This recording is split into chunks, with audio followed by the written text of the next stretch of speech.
Om Swastiastu. Hello everyone, I'm Listia. Nice to meet you. Today in this course, English for Professional Educational, we would like to talk about one article with title Linking Learning Objective, Pedagogis and Technologies. There are several points that will be discussed. The first point, linking instructional strategies to learning objective. A. Types of learning objective. According to Gagne, 1985, there are 5 different kinds of things that can be learned. 1. Motor skills include physical skills and bodily movement involving muscular activity. 2. Verbal information. Knowing that something is the case, for example, knowing that there are 24 hours in a day or that tides occur twice daily, also known as declarative knowledge. 3. Cognitive strategy refers to selecting an appropriate approach to solve a particular problem. 4. Intellectual skills. Learning how to do something, also known as procedural knowledge. Sub-skills include discrimination, concept application, rule using, and problem solving. 5. Attitudes. Internal stage which affect an individual's choice of action towards some objects, person, or event. B. Instructional strategies and types of learning objective. There are many instructional strategies that instructional theories. Examples include the following. 1. Drill and practice. Appropriate for learning verbal information that for whatever reason must be committed to memory. 2. Tutorial instruction. Appropriate for learning simple procedures or how to navigate within a particular software system. 3. Exploratory instruction. Appropriate for promoting understanding about phenomena new to the learner. 4. Interactive simulation. Appropriate for promoting critical reasoning about dynamic complex systems. 5. Socratic questioning. Appropriate for helping a learner link something new and seemingly unfamiliar to something already understood. 6. Lecture. Appropriate for introducing a new topic and creating some motivation and an appropriate foundation for the topic.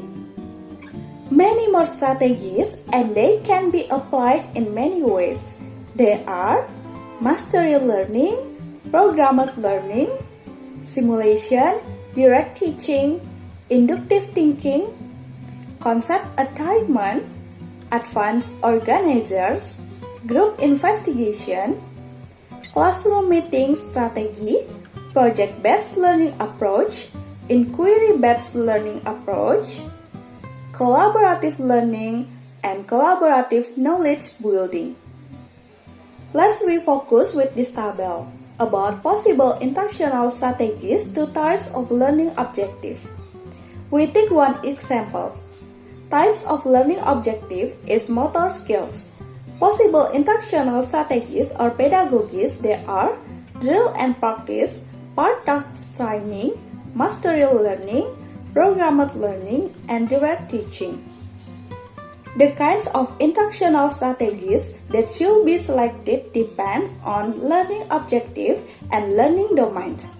The technologies should be aligned with instructional strategies. Point 2.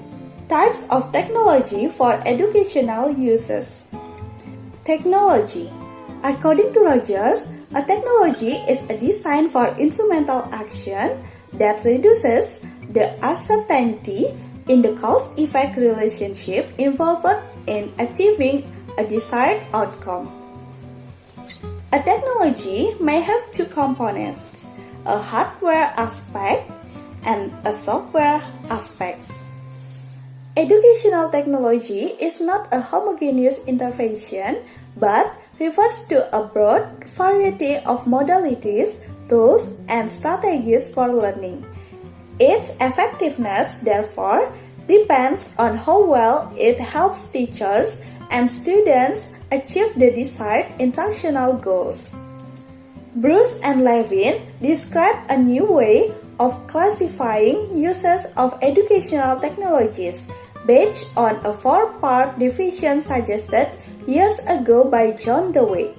There are inquiry, communication, construction, and problem solving. Also, expression or technologies for knowledge representation. In order to achieve the learning objective, learners engage in these four-part division learning activities. Types of learning and pedagogies should be considered when selecting appropriate technologies. Pedagogical approaches relevant to the selection of technologies include practice and feedback approaches, representational approaches, collaboration approaches, project-based approaches, inquiry-based approaches, and informal and autonomous learning approaches.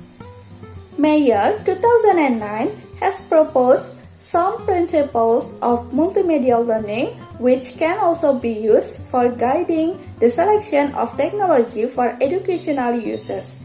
The principles are as follows. 1. Principle of appropriateness. Technology should promote the general and specific goals of the class. Technology should be appropriate to the intended level, including vocabulary level, difficulty of concepts, methods of development, interest levels. Technology should be either basic or supplementary to the curriculum. 2. Principle of authenticity. Technology should present accurate, up-to-date, and dependable information. 3. Principle of cost. Substitutes and trade-offs of alternative solutions should be considered. 4. Principle of interest. Technology should catch the interest of the learners, must stimulate curiosity or satisfy the learner's need to know. Technology should have the power to motivate, encourage creativity, and imaginative response among users. 5. Principle of organization and balance. Technology should be well organized and well balanced in content. Purpose of the material should be clearly stated or perceived. There should be logical organization, clarity, and accordance with the principles of learning such as transformance, transfers, and application in the materials. Okay, that's all from me about this article. Thank you and see you next time. Bye-bye!